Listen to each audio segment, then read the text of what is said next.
Good afternoon. I hope this weekend's treating you well. This is your friend, one of your favorite podcasters, Beck Lover. I'm reporting live from the streets of New York City. I'm over here on the Lower East Side. Actually, about to go grocery shopping with Rachel Ray, the amazing cook and talk show host that so many of you have seen throughout the years on television. I wanted to just give you guys a quick little shot of what's going on here in New York City today. As you can see, people are out and about. The weather's pretty mild out, so it's a nice day. And I'm just getting ready to go and hang out with Rachel Ray, man. I can't wait. She's going to be cooking me lunch, which is definitely a treat and a privilege, and never would have thought that I'd get to go and hang out with someone on her level and have her cook for me. So I'm very excited about that. In any event, we are going through a very tumultuous time right now in the world. There's so many crazy things that are happening. The political climate is very charged. This conflict that's happening in Israel between them and the Palestinians is absolutely heartbreaking. And so many people have died already. And if you seem to speak about this subject, people get very angry or very emotional. And, you know, you have everyone trying to justify their side, which is obviously normal. But regardless of what side of that equation you're on, to deny the catastrophic loss of human life in the aftermath of what happened on October 7th to the Israelis, which was also very horrible, I just don't see how you can't put your hand on your heart as a human being and say two wrongs don't make a right. They just don't. And the proportion of civilians being killed and injured is astronomically different. And for those of us that are not of those two ethnic groups, we want this conflict to end immediately. Period.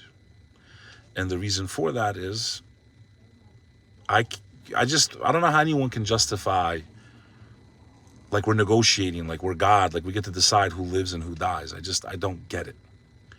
And as someone who lost his family in war, as someone who saw his people brutalized throughout the 90s and even through the 80s, but I was too young to remember the 80s, but I remember what I saw in the 90s before the Kosovo War broke out. And I saw what my family went through. I saw how they were brutalized, and then I saw how they were murdered. But I never once felt good if a Serbian died, a civilian, a woman or a child, just because they were from the people that massacred my family. Because then I've lost my humanity. And there is no way to justify collateral damage if you're someone that believes in God, supposedly believes in God. And for me, seeing this conflict, and I have many friends that are Jewish and family that's even Jewish. I myself, are of the Muslim faith, right, by choice. To see this going on, it drives me bananas. It makes me sad. And I don't see this getting better. I see this getting much worse. I see this conflict spreading to many nations. You see the protest all over the world. America's been exposed, 8 million undocumented people that have been pouring in through our borders. The largest caravan yet, I heard, is already on its way up. I would not be shocked and surprised if something happened to justify what's happening over there and to try to sway the public into supporting another long and catastrophic war in the Middle East, where, in my opinion, there will be no winners. No one can win there. And all that will happen is a lot of innocent women and children will die. Period.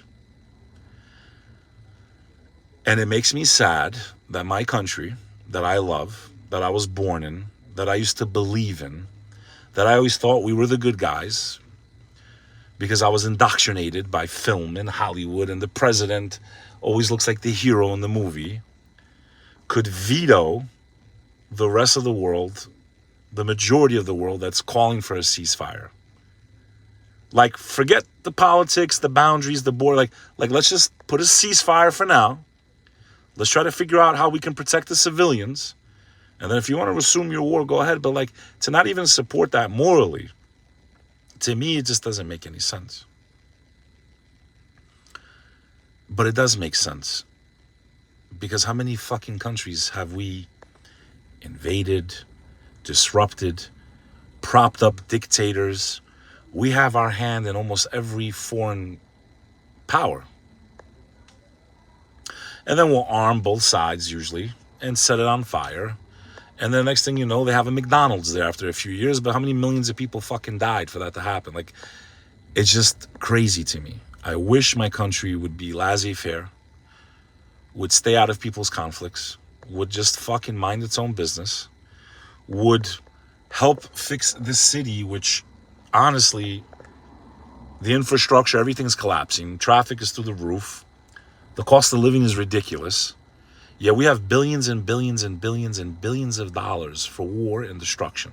Nothing for construction. Nothing for construction or positivity or anything that's good.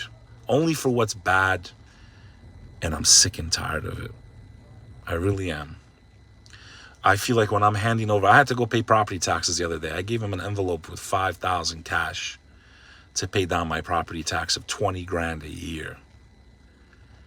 And I sat there and I'm like, I'm giving this money to them. They don't even fucking deserve it. I get nothing for this money, except I get to turn on the news and watch the creative ways people were massacred in my name with the money that I just gave them. And I hope God forgives me and doesn't count me amongst them, because if I don't pay these fucking taxes, they take my house. It's like, I don't even want to give them my money. I'm sick and like, what have they done good with it? What have they done good with our money? What have they done for the American people? What have they done that's productive?